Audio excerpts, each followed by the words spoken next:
Rapat Badan Musyawarah DPR memutuskan Komisi 3 DPR akan memproses penggantian Hakim Mahkamah Konstitusi, Arief Hidayat, yang akan memasuki masa pensiun pada Februari 2026.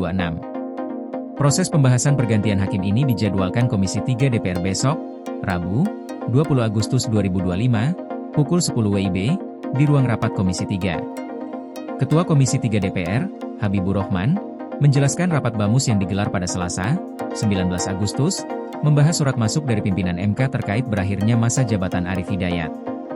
Surat itu menjadi dasar penugasan Komisi 3 DPR untuk membahas penggantian hakim yang ditunjuk oleh DPR tersebut. Rapat BAMUS memutuskan agar Komisi 3 DPR segera memulai pembahasan sesuai ketentuan yang berlaku.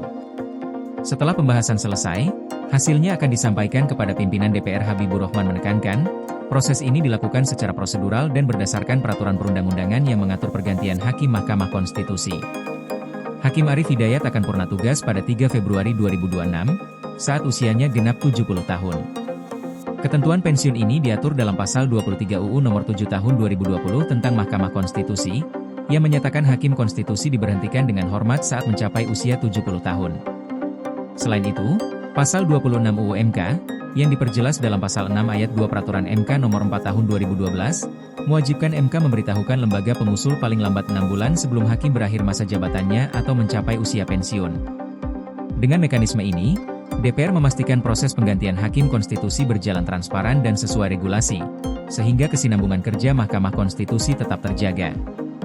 Pergantian hakim menjadi bagian penting dalam menjaga integritas dan kinerja lembaga konstitusi di Indonesia, sekaligus menegaskan prinsip tata kelola hukum yang profesional dan akuntabel.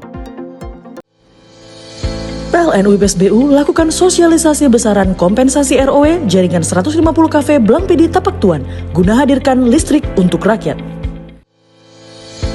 UP2B Kaltimra, pastikan keandalan listrik untuk rakyat melalui strategi operasi adaptif dan skema pertahanan sistem.